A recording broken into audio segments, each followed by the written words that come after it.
যেই জড়িত থাক তাকে ইমিডিয়েট শাস্তি দিতে হবে এবং আমরা চাই এই কেসটা ফাস্ট ট্র্যাক কোর্টে হোক। ফাস্ট ট্র্যাক কোর্টে হলে জুডিশিয়াল প্রসেসটা তাড়াতাড়ি হবে এবং তাতে আমরা ফাঁসির দাবি জানাবো। কারণ কিছু লোক এখনো সামাজিক অবস্থার মধ্যে আছে, সামাজিক মূল্যবোধটাকে ভুলে গেছে।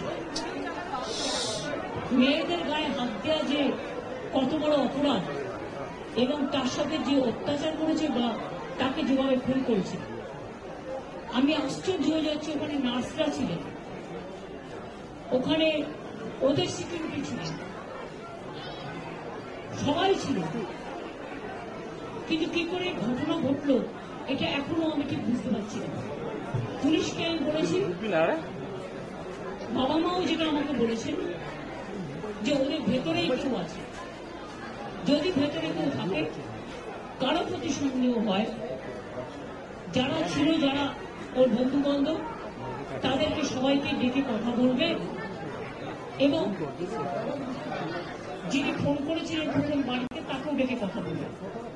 আজকে প্রিন্সিপাল নিজে রেজিগনেশন করে দিয়েছিলেন, বলছিলেন যে আমার বাড়িতেও তো বাচ্চারা আছে, যেভাবে আমাকে গালিগালাজ করা হচ্ছে, তা আমরা তাকে বুঝিয়ে বলেছি ঠিক আছে আপনাকে ওখানে কাজ করতে হবে। আমরা ওনাকে সরিয়েছি অন্য জায়গায়, আমরা ওখানে এমএসভিপিকেও সরিয়ে দিয়েছি, কিন্তু আমরা হাসপাতাল থেকে হেড অফ দ্য ডিপার্টমেন্ট যে চেস ডিপার্টমেন্ট তাকেও সরিয়ে দিয়েছি এবং পুলিশ পোস্টে যে এসিপি ছিলেন তাকেও সরিয়ে দিয়েছি। সবাইকেই সরানো হয়েছে এবং ডগ স্কোয়াড থেকে শুরু করে, ভিডিও থেকে শুরু করে, ফরেন্সিক ডিপার্টমেন্ট থেকে শুরু করে সবাইকেই ইনভলভ করা হয়েছে যাতে খুনি গ্রেপ্তার হয় এবং দোষীরা শাস্তি পায়। এবং আমি চাই পুলিশ যত তাড়াতাড়ি সম্ভব দোষীদের গ্রেপ্তার করবে। আর রবিবার পর্যন্ত যদি তারা কোন কিনারা করতে না পারে, কারণ ভেতরেও তো অনেকে আছে, তাহলে এই কেসটা আমরা আমাদের হাতে রাখবো না, আমরা সিবিআইকে দিয়ে দেবো। তার কারণ হচ্ছে আমার এতে কোনো পাওয়ার লেনা দেনা কিছু নেই, আমি প্রথম দিন থেকেই বলছি, কিন্তু ওদের সাকসেস রেট খুব কম। তাপসী মালিককে যখন খুন করে হত্যা করা হয়, ধর্ষণ করে, আজ পর্যন্ত বিচার হয়নি।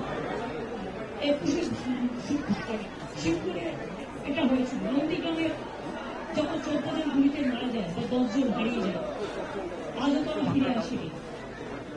এই কেসগুলো সিবিআই হাতে ছিল, রিজার্ভের কেসও ছিল, একটা কেসেরও বিচার হয়নি। এমনকি রবীন্দ্রনাথ ঠাকুরের নোবেল প্রাইজ চুরি হয়েছিল, সেই কেসটাও ছিল, মানুষ কোনো বিচার পায়নি। কিন্তু তবু মানুষের স্যাটিসফ্যাকশনের জন্য যদি কেউ ভাবতে পারে যে পুলিশ ঠিক মতো করতে পারছে না, যদিও Calcutta police is the best police in the world, তাদের তদন্তের যে সিস্টেমটা এবং সবচেয়ে ভালো অফিসারকে লাগানো হয়েছে সমস্ত কিছুকে, আমরা রোববার পর্যন্ত সবাইকে ডাকবো, আমাদের পুলিশ ডাকবে, এটা বিলিকে বলবো, আমি বিলিকে করতে কথা বলছি। আমরা অলরেডি যে ইনভেস্টিগেশন প্রসেসের মধ্যে যারা যারা ওই পিওর কাছাকাছি ছিলেন, কোনো ধরনের কোনো কানেকশন আছে, ইনভলভমেন্ট আছে, প্রত্যেকটা লোককেই ডাকা হচ্ছে এবং ডাকা হবে যদি কারো না ডাকা হয়ে থাকে।